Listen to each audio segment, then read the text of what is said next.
টাকা বলে, আজ তুমি আমাকে বাঁচিয়ে রাখো, আগামীকাল আমি অবশ্যই তোমার বিপদে তোমাকে বাঁচাবো, তোমার পাশে থাকবো। হ্যালো এভরিওয়ান, আসসালামু আলাইকুম। কেমন আছেন সবাই? আই হোপ সবাই খুব ভালো আছেন আর সুস্থ আছেন। আমরাও আলহামদুলিল্লাহ খুব ভালো আছি। আমার নতুন একটি ভিডিওতে সবাইকে ওয়েলকাম করছি। আশা করছি আজকের এই ভিডিওটি সবার কাছে অনেক বেশি ভালো লাগবে। ভালো লাগলে পুরো ভিডিও দেখার অনুরোধ রইল। দিন দিন প্রত্যেকটা জিনিসের দাম প্রতিনিয়ত বেড়েই চলেছে। তো সংসারের খরচটা কিভাবে কমানো যায় সেই দায়িত্বটা কিন্তু আমাদের উপরই থাকে। আমি কিভাবে একটা সিলিন্ডার গ্যাস 3 থেকে 4 মাস চালিয়ে নিই, তো সেই টিপসগুলো আজকের ভিডিওতে শেয়ার করব। সংসারের খরচটা কিভাবে কমাই, কিভাবে সংসারের খরচ থেকে হাজার হাজার টাকা বাঁচিয়ে রাখি, জমিয়ে রাখি, দারুণ দারুণ কিছু টিপস আজকের ভিডিওতে শেয়ার করব। আশা করছি ভিডিওটি সবার কাছে অনেক বেশি উপকারে আসবে আর অবশ্যই ভালো লাগবে। তো স্কিপ না করে পুরো ভিডিও দেখার অনুরোধ রইল। আর ভিডিও শুরুতে অবশ্যই একটি লাইক দিয়ে নেবেন। তো যাই হোক, আমি কিন্তু বেডরুমটাকে গুছিয়ে নিচ্ছিলাম। বেডরুম এলোমেলো থাকলে মনে হয় সংসারের সমস্ত কাজ এলোমেলো হয়ে আছে।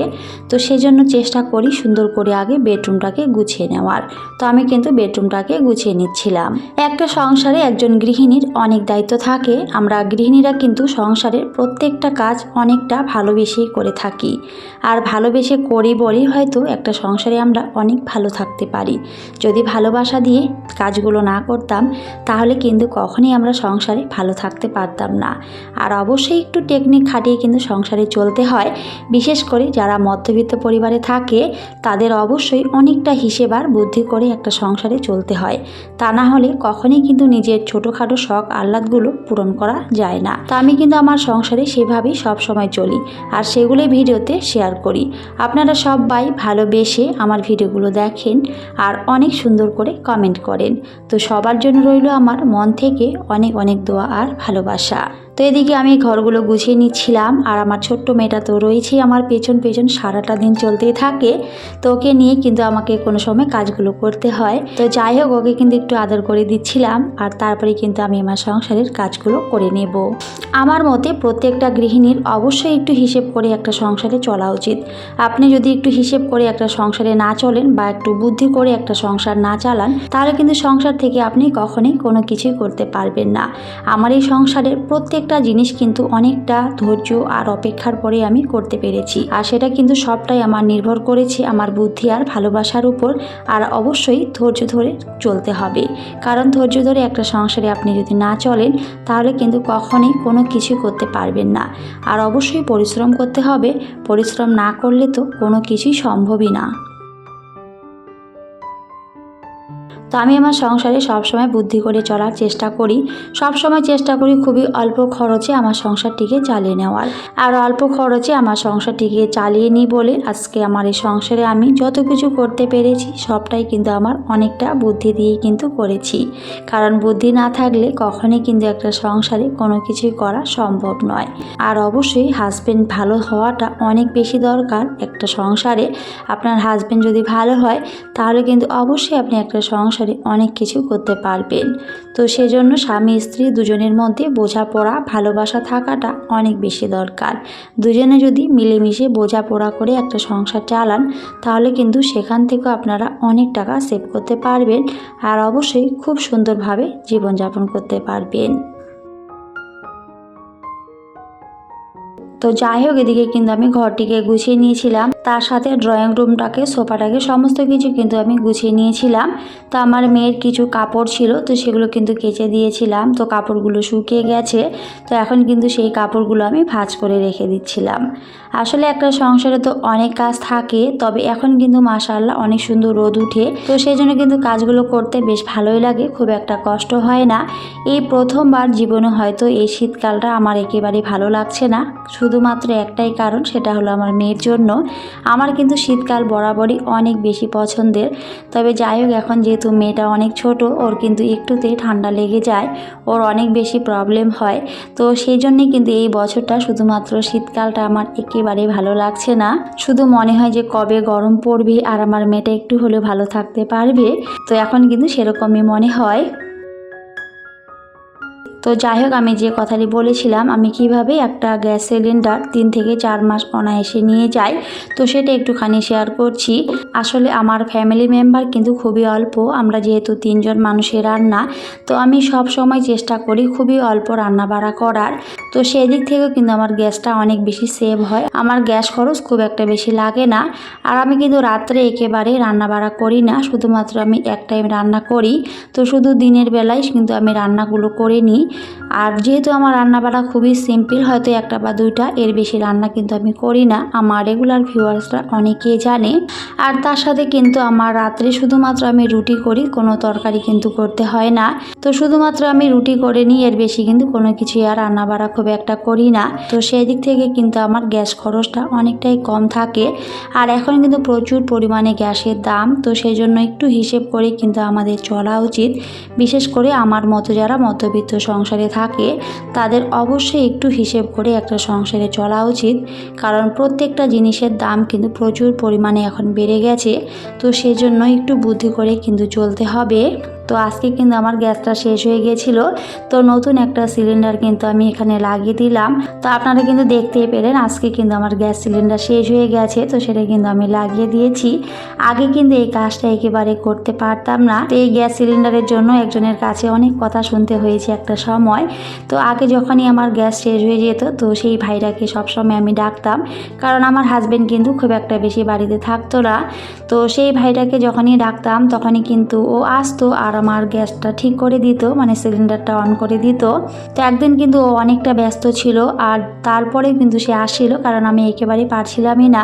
কিন্তু এসেও ও আমাকে এমন একটা কথা বলেছিল, সত্যি আমার অনেক বেশি খারাপ লেগেছিল, যে সত্যি আমি কেন পারবো না, সবাই যদি পারে, ও যদি পারে, আমি কেন পারবো না।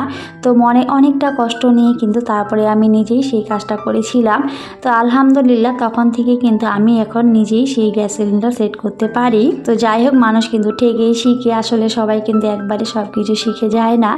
আমি হয়তো অনেক কিছুই পারতাম না, তো সেই ভাইটার জন্যই কিন্তু আমি আজকে শিখতে পেরেছি। হয়তো সেদিন কথাটা অনেক বেশি খারাপ লেগেছিল, তবে আজকে হয়তো সেই কথাটা আমার অনেক বেশি উপকারে এসেছে। যেহেতু আমার হাজব্যান্ড বাড়িতে থাকে না, তো আমাকে কিন্তু সব দিক সামলাতে হয়। তো এই যে হঠাৎ করেই যখন গ্যাস সিলিন্ডার শেষ হয়ে যায়, তখন কিন্তু আমাকেই সেই কাজটা করতে হয়। তো শিখে রেখেছি বলেই হয়তো এখন আমি নিজেই সেই কাজটা করতে পারলাম। আর না রাখলে হয়তো আবার কাউকে ডাকতে হতো, আবার হয়তো কারো কোনো কথা শুনতে হতো। তো সেই দিক থেকে কিন্তু আমি অনেক ভালোই করেছি। তো আমি কিন্তু সেটা সুন্দর করে লাগিয়ে নিয়েছি।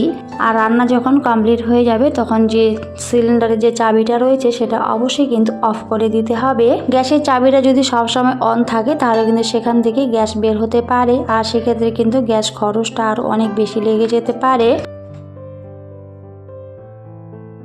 আর এখন কিন্তু শীতকালে দেখবেন আমাদের বেশিরভাগ গরম পানিটার অনেক বেশি দরকার হয়। তো আমরা যদি বারবার গ্যাসের চুলায় পানি গরম করতে যাই, এতে কিন্তু গ্যাস খরচটা অনেকটাই বেশি লেগে যায়।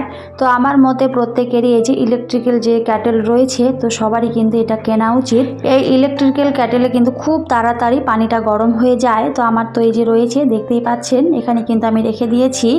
আর শীতকালে কিন্তু গরম পানিটার অনেক বেশি পরিমাণে দরকার। তো আমি কিন্তু আমার ইলেকট্রিক্যাল যে ক্যাটেল রয়েছে সেখানে পানি গরম করি। তো এই ক্ষেত্রেও কিন্তু আমার গ্যাস খরচটা খুবই কম হয়। তো যাই হোক, আজকে কিন্তু আমি মাংস রান্না করব। তো এখানে কিন্তু আমি মাংস বের করে নিয়েছি, সুন্দর করে কেটে রেডি করে নিয়েছিলাম।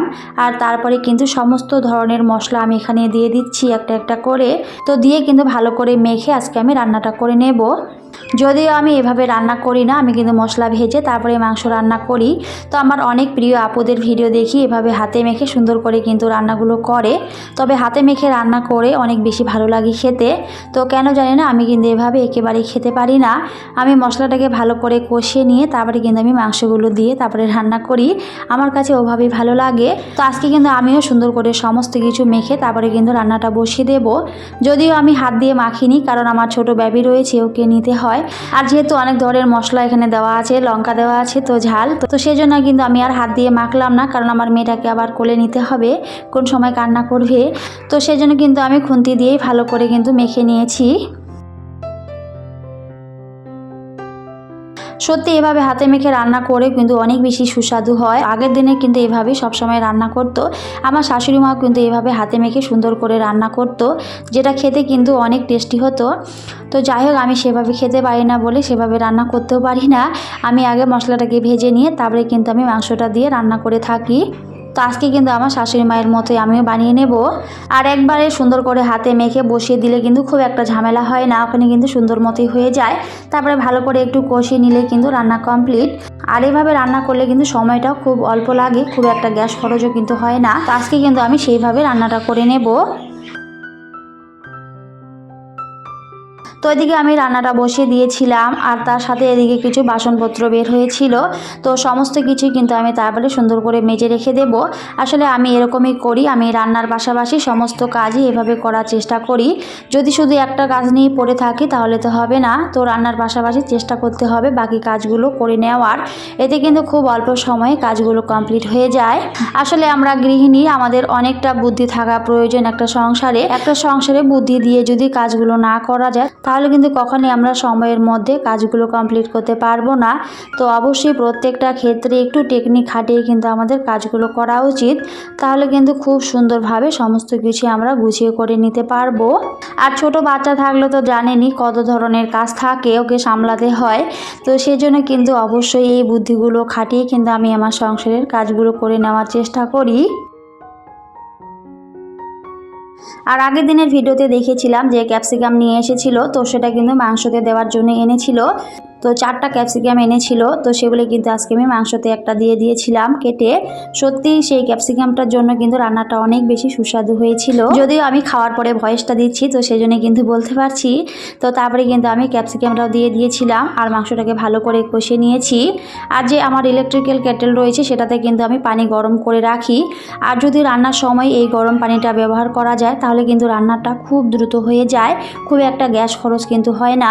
তো আমি তো এই টিপসগুলো সবসময় ফলো করে চলি, আর সেগুলি কিন্তু আমি ভিডিওতে শেয়ার করেছি। আশা করছি আপনাদের কাছেও একটু হলেও উপকারে আসবে। আমি যে টিপসগুলো ফলো করে উপকৃত হই সেগুলোই চেষ্টা করি ভিডিওতে তুলে ধরার, যাতে নতুন গৃহিণীরা শিখতে পারে।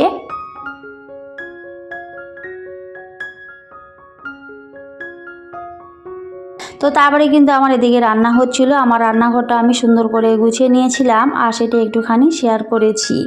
তো যাই হোক, আজকের ভিডিওটি কেমন লেগেছে সবাই কমেন্টে জানাবেন। সবাই খুব ভালো থাকবেন, সুস্থ থাকবেন। সবাইকে টাটা, আল্লাহ হাফেজ। দেখা হবে পরের অন্য কোনো একটি ভিডিওতে।